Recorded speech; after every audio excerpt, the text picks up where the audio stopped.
It was Monday night, around 8:30. I had spent the entire night working on a project that still needed a lot of work in my home office. I decided I was done for the evening and went into the dimly lit kitchen to get my favorite Indian pale ale out of the refrigerator. I noticed Joy cuddled up on our outside couch, which was next to the pool and fire pit, as I peered out the kitchen window. She was talking on her cell phone while nestled into a corner with her feet folded under her buttocks. I was ready to follow her outside when I saw her using her right hand to twirl a strand of her blonde hair. I was familiar with this move as she used to carelessly swirl her hair during our private conversations. It was undoubtedly a subconscious behavior that I had respected since our almost 30-year reunion. I'd come to understand that the gesture was much more special than being sexual. When the kids were little, I used to call home every night while on business trips. If my kids and my lovely wife could talk on the phone for an hour, I would gladly do the same. Frequently, I became aware that Joy was using her right hand to twist her hair while we conversed. I could always feel my heart warm at the concept, which eased the lonely evenings spent away from home. I kept watching Joy through the glass, seeing her giggle and smile every now and again. There were moments when I saw Joy making a flirtatious move. I could not see the familiar glint in her eyes because I was too far away, but I knew it was there. While she talked and kept twirling her hair, I noted how at ease she seemed. She shone, she was so radiant. As soon as I realized my wife was speaking with someone important, my normally rapid intellect went blank. I observed my wife have a private, covert conversation with someone else for about 45 agonizing minutes. When the call eventually ended, I noticed that the corners of her mouth had begun to smile dreamily. When I went into our family room, switched on the boob tube, and watched the neighborhood baseball team play, I was in a deep, agonizing trance. When Joy finally arrived home and noticed me by myself in the family room, she inquired, "How long have you been done with your work?" "A while." "Why didn't you join me in the backyard?" "You were on the phone, so I didn't want to interrupt." "Oh, for heaven's sake. I was talking to Steve. We were making some decisions concerning the Phillips account. Like I said, I didn't want to interrupt." I felt Joy's eyes trying to pierce me, even though I hadn't taken my eyes off the game during our conversation. Joy disappeared into the kitchen and returned a minute later carrying a brand new glass of wine. "What's the score?" she inquired as she perched at the edge of the couch, which was directly to my right. "I don't have a clue." Joy laughed. "Do you at least know who the Sox are playing?" "The Blue Jays." Before the commercial break, we watched the game for 30 seconds. That was Joy's signal to start chatting again. "Let's have the kids over for a barbecue on Saturday." "Sounds good." Joy had a rather one-sided chat with Chris for the next few minutes until she finally said, "Chris, what's wrong?" "Nothing. You aren't saying much tonight. That's not like you." "I have a lot on my mind." "Is there anything you'd like to talk about?" "No." There was silence for a complete inning. Joy leapt off the couch at the sound of the commercial break and effortlessly pulled her blue V-neck t-shirt over her head. She was standing in front of me, her mature 36C breasts protruding from her white lace bra. She was wearing tan shorts. "How about turning off the TV and meeting me upstairs? I'm sure I can work your stress away," she said with a big smile on her face. "No thanks, Joy. I'm not in the mood tonight." As she reached between my parted legs and cued my crotch, her smile widened. "Come on, big boy, Mama needs you." I looked into Joy's eyes. "What don't you understand about I'm not in the mood tonight? What the hell's the matter with you? I'm only trying to be nice. You turn me down for sex at least twice a week. If I turn you down once a year, you whine like a 4-year-old. Grow up and leave me alone." I would have been an overcooked pork loin, if appearances could kill. Joy turned to face me, disgusted, and walked out of the room. I got to work on my strategy. I realized it would be pointless to stay in bed when the bedroom clock reached 3 in the morning, so I got out of bed, showered in the former children's bathroom, and crept into the master bedroom to retrieve my clothing. The first phase of my strategy was simple. I linked Joy's personal and work phones with my laptop and iPhone using the tracker app before I left for work. I had 2 huge Dunkin' Donut coffees and a headache from lack of sleep when I got to work. It was a rather productive day. It was essential that I completed my presentation before heading out early the following day for a brief 2-day excursion. At home on Tuesday night, things got a little chilly. I slept on my bed, but we didn't have any intimacy or conversation. For the second day in a row, I woke up early the next morning and headed to the airport for a 7:20 flight. The afternoon of Wednesday proved to be fruitful as I managed to bridge the differences with our client on multiple crucial issues. I knew that the next morning, I would have a signed contract in my possession. Every several hours I would check on Joy and was relieved to find her at work or home. However, I had a strong feeling that Joy was having an affair at the same time. I had an early dinner at the Marriott Lounge that evening and then, at 7:30, I checked in to see where Joy was. She had moved to a new place. Joy was at her boss's house, which was at an address in a town a few miles away from ours, but in an upmarket neighborhood. She had apparently spent Tuesday night, and left Steve's house early the next morning to drive to work. We barely made it through the next few months at home, which were difficult but unexpectedly short. Joy made an aggressive attempt to win back my favor. I remained calm and collected, but I didn't approach them directly. When we did have sex, it was only for practical purposes. Tracking is a great method to get your rocks off. Happiness. I discovered that she had limited her relationship to the periods when I had traveled. I put in 4 video cameras around our house, 1 in the kitchen, 1 in the family room, 1 in the guest room, and 1 in the master bedroom, after my second business trip. All I knew was that Joy would make sure to pack enough clothes for me to stay at Steve's house while I was away from home. Our company's counsel suggested that I see a family law attorney. Our divorce would be a straightforward 50-50 division because our children were grown and no longer living at home. We couldn't infringe Steve Miller's privacy, thus it was unlikely that a private investigator could obtain any footage or images. It was suggested that I employ a private investigator to record Joy's living situation while I was away from home. Even though they may believe they are intelligent, most cheaters make foolish decisions. My private investigator found that Steve and Joy enjoyed spending time outside in his lawn.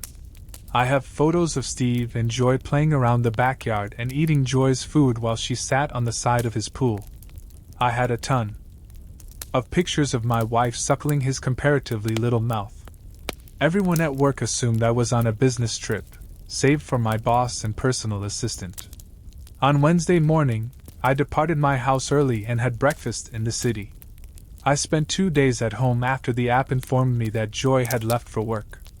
Everything that belonging to Joy was carefully put inside and sealed within cardboard boxes. D-Day was set for Friday morning, but not before I had to make 3 really challenging phone calls. Our 3 children ranged in age from 22 to 27 on Thursday night. The youngest was a first-grade kindergarten teacher who had just received her college degree. The 2 oldest ones had graduated from college and were working in their professions. Every call had a similar bizarre quality. I told my children, as we were crying, that I loved them and that I was divorcing their mother. I said, "Do you want me to send you a video of your mother having sex in her lover's backyard?" And they all said I was going too far. Joy happily answered on the 4th ring. "Hi hon, this is an unexpected surprise. How are your meetings?" "Hi love, meetings are meetings, you know how it goes. How is work?" "I'm so happy it's Friday because I can't wait for you to get home. It's been a long, lonely week. I'm hoping we can do a little making up, maybe a whole weekend's worth." That didn't directly address my query regarding her job, so I figured during the past few months she had developed a habit of lying. "So what do I owe the pleasure of this call?" Joy asked. "Well, I have a question for you. It may sound weird, but I'd like an answer. It must be important because you rarely call during the day." "What's the question?" "Do you like my smile?" "Do I like your smile?" "What kind of question is that?" "You know I love your smile." "Yes, you've told me that many times. In fact, it was the first thing you ever said to me. Remember that night at the frat party? You broke away from your posy of girls, came up to me, and said, 'You've got a great smile.' Next, I noticed an edge in Joy's voice. Chris, what's this about? I'm concerned. I've made a purposeful effort whenever possible to be positive, to be happy. It's been a challenge at times, but living with the love of my life and my best friend, along with 3 amazing children, has made it worth the effort. Of course, I agree. It's one of the many things I adore about you. I love your smile, and I love your positive disposition. What I love best is you're able to remain masculine, a man's man, with that gorgeous smile plastered on your handsome face. I started crying aloud. It was unavoidable for me. I knew she loved me even with the lies and her recent destructive behavior. I was certain that my bride cherished me. I recognized the sense of urgency as Joy said, Christopher Harrington! What is going on? When I did not respond right away, Joy begged. Please tell me. The love and concern in her voice were real. It's just, I'm not sure if I'll ever smile again. Tick-tock, tick-tock. I did a 20-second count. Though I'm sure Joy was thinking a million different things at the same time, I had the feeling that as the seconds ticked by, she was gradually coming to the same conclusion that I might have known. You're scaring me, Chris. Please talk to me. Unfortunately, Joy, too much damage has occurred, so therefore, it's far too late to talk. Don't say that, honey. Don't say it and never think it. It's never too late for us to talk. But it is too late. Any talk, any discussion has to be based on love, trust, and respect. I know you love me, Joy. I know it, and I love you too, and I always will. That's what makes this so hard, but I no longer trust you, and I know you don't respect me. Joy opened her mouth to speak, but I interrupted. I spoke with a little of sarcasm. Joy, come to the front living room window. You can't possibly respect me. Come to the... Christopher, what are you talking about? I said again. Joy, I asked you to come to the front living room window. Joy began, saying, I don't. Joy, get up from the poolside lounge chair, walk through the back door into Steve's kitchen, and walk through the house until you get to the front living room window. Joy's incredulous screams reached my ears. Oh God, oh no, he knows, Steve! Oh God, Chris knows! I stared out the window till I noticed Joy. She was standing beside another individual, who I surmised to be Steve Miller, her boss, her lover, the owner of the house, and the managing partner of the accounting company Patterson Miller and Lewis. I couldn't see anything but movement and shadows because of the sun's glare on the glass. I was confident they could see me standing in the open, floor-to-ceiling rear door of a tiny U-Haul box truck because I was just about 75 feet down his lengthy driveway. Before I contacted Joy, I had opened it. I leapt back into the truck's cab, put it in reverse, and floored it once Joy and Steve were safely positioned. As I got closer to the spacious turnaround area at the front of the home, the truck lurched backwards and then picked up speed. I applied the brakes firmly.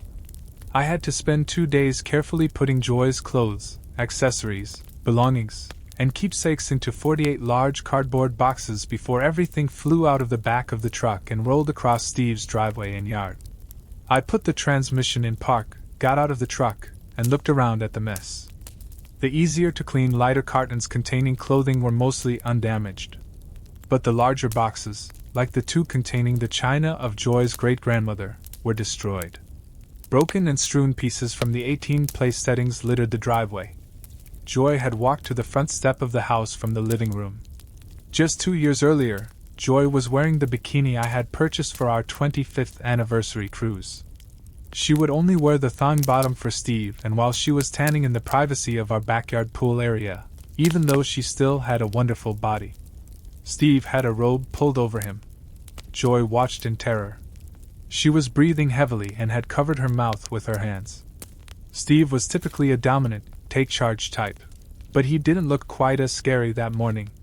The process server stepped out of Joy's Mercedes SUV and was standing in front of them in a matter of steps. They had been blind to the strange car parked next to it. Joy was given a big yellow legal-size envelope, and she said, Joy Harrington, you are served. She then turned to face Steve and took a picture of Joy with her iPhone. After giving Steve a similar envelope and taking a picture of him, she went back to her car and drove off, saying, "Stephen Miller, you and Pat Miller and Lewis are served." For a brief while, nobody spoke or moved. I thought about getting in the U-Haul and driving off, but I chose to utter a few more words first.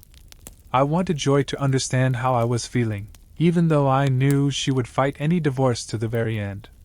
After a few more beats, Joy let out a loud cry and I spoke over the many feet separating us. "At a minimum, I hope we can all agree that I deserve better than a lying, cheating for a wife. Steve, call my attorney and make a very, very generous offer, or I'll do my best to destroy you and your firm." "Joy, just sign the papers, we're through." I turned, jumped into the truck, and lumbered out of her life. "How do you feel about Op? We appreciate you being here,